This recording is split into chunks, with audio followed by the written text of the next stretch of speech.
Tchadiennes, Tchadiens, mes chers compatriotes, des événements graves se sont passés le 20 et 21 octobre à N'Djamena, Moundou, Doba, Koumra et Sar.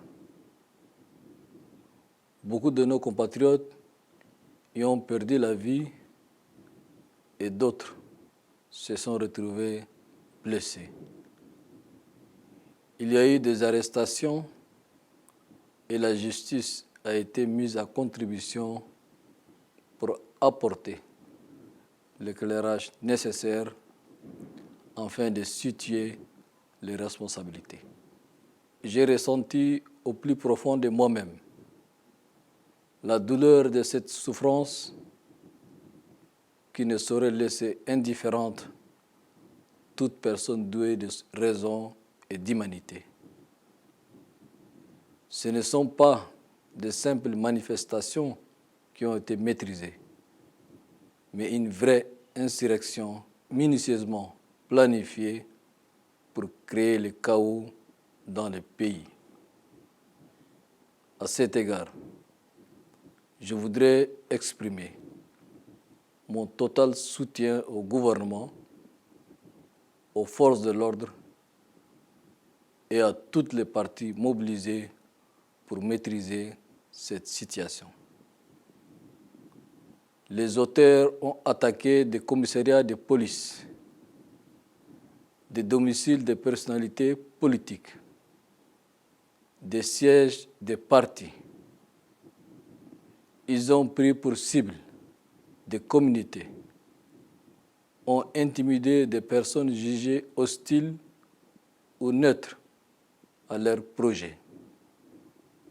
Ils ont brûlé des véhicules et détruit des biens privés. Ils ont fait des chantages, exercé des violences sur des individus innocents.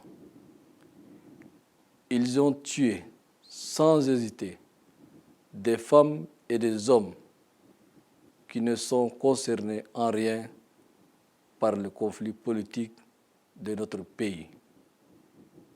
Je m'incline devant la mémoire de ces civils froidement tués et l'élément des forces de défense et de sécurité lâchement assassinés dans leurs casernes. Tchadiennes, Tchadiens, mes chers compatriotes,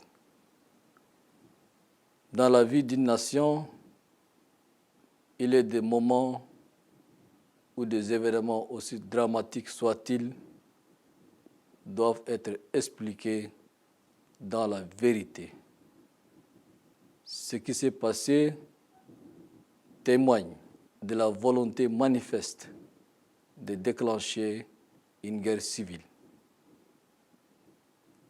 Dès le décès du président de la République, le maréchal Idriss Déby Itno, le Tchad se trouvait confronté à une situation sans direction politique avec des institutions sérieusement menacées. Il y avait un risque d'aller tout droit dans le néant.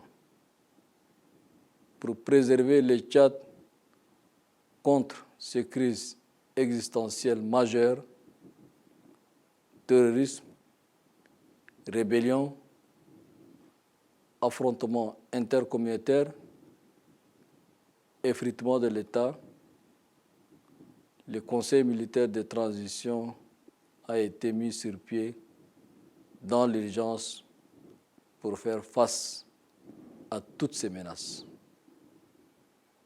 Dans le passé, le Tchad a connu des rébellions, des affrontements fratricides et une guerre civile sanglante où des acteurs politiques ont manipulé les populations pour les opposer en chrétiens contre musulmans, nordistes contre sudistes.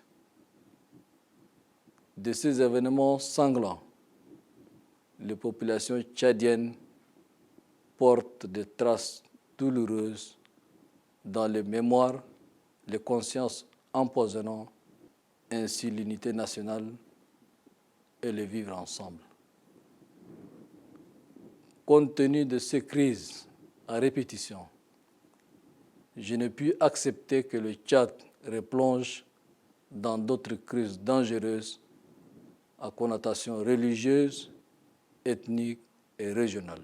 Tchadiennes, Tchadiens, mes chers compatriotes, afin de prémunir le Tchad contre des fléaux du passé, j'ai maintenu le dialogue, les consultations permanentes avec les acteurs politiques et les leaders de la société civile. À ce titre, j'ai reçu 8 fois depuis le début de la transition le président du parti Le Transformateur à sa demande. Avant le dialogue, le président des Transformateurs m'a proposé pour les élections prochaines un ticket électoral, c'est-à-dire un président et un vice-président élus sur une même liste. Il renoncerait ainsi à la question de la non-éligibilité du PCMT. J'ai rejeté ces propositions car toutes les lois et règles devant régir les futures élections devraient être discutées au dialogue national inclusif au cours de ces rencontres. Un partage de 30% en faveur des transformateurs dans les postes politiques, administratifs et des sociétés publiques et parapubliques nous a été demandé. Cette proposition a été naturellement rejetée car elle devrait être le résultat des élections. C'est une proposition de partage des pouvoirs avec les transformateurs qui exclut tous les autres acteurs politiques du pays. À l'approche du dialogue, j'ai demandé au président des transformateurs d'y prendre part. C'est dans ce dialogue national que le consensus sera élaboré sur les institutions futures, les organes et les responsabilités politiques à y assumer. Le président des transformateurs a refusé catégoriquement de participer au dialogue. Des efforts considérables ont été déployés pour convaincre les chefs des transformateurs de faire ce choix de raison pour notre pays. À cet effet, le comité des sages et des aînés, le comité ad hoc du Présidium, les facilitateurs du pré-dialogue de Doha et des diplomates ont été mandatés. Les transformateurs ont persisté dans leur refus. Tchadiennes, Tchadiens, mes chers compatriotes, lorsque le dialogue a pris fin et qu'il fallait désigner les gestionnaires des conclusions de ces assises, le président des transformateurs a demandé à être nommé comme Premier ministre de transition et partager à hauteur de 30% les responsabilités dans la gestion de la transition post-dialogue. Accéder à cette demande aurait été renier les résolutions et recommandations du dialogue national inclusif et souverain. Dans l'esprit d'ouverture préconisé par le dialogue, le Premier ministre et moi-même avons suggéré que les membres du parti Le Transformateur participent au gouvernement d'union nationale. Là aussi, nous avons enregistré encore un refus catégorique du président des Transformateurs qui a exigé la primature ou rien. Si j'avais accédé à cette demande, il n'y aurait ni manifestation, ni toutes ces violences.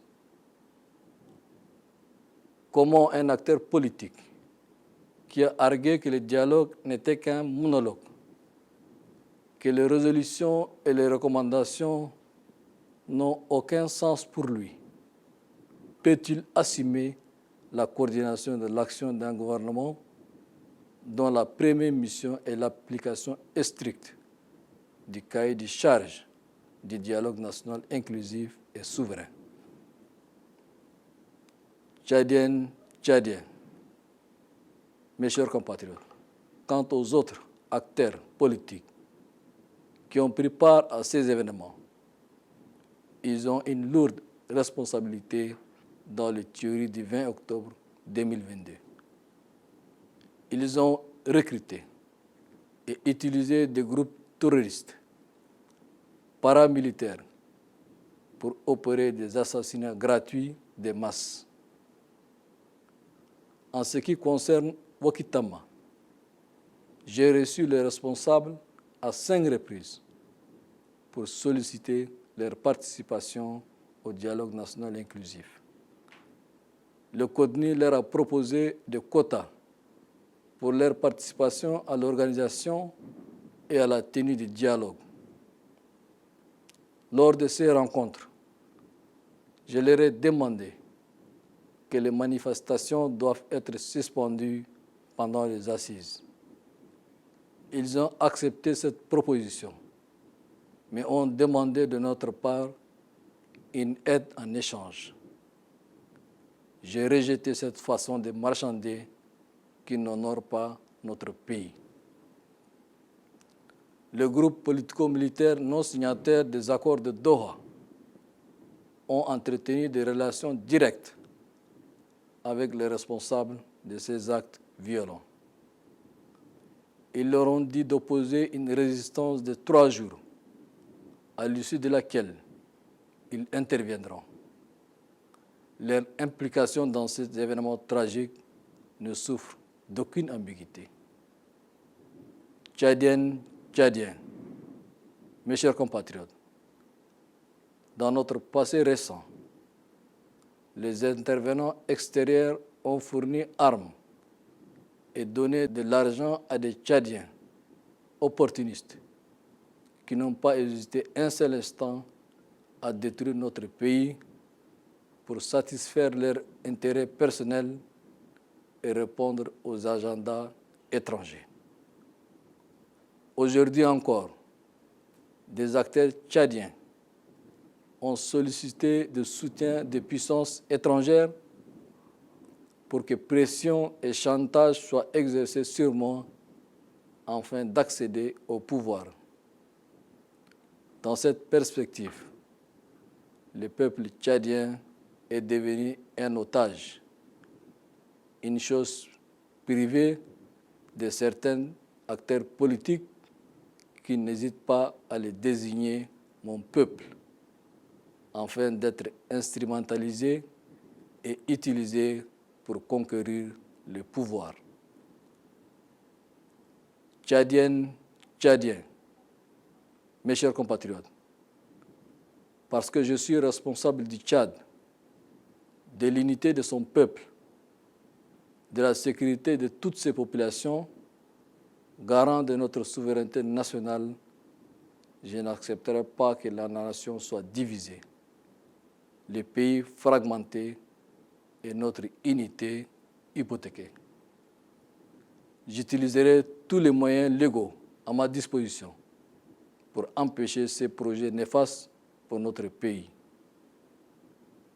J'ai instruit le gouvernement de la transition pour que cette crise soit gérée dans la justice en toute transparence et responsabilité.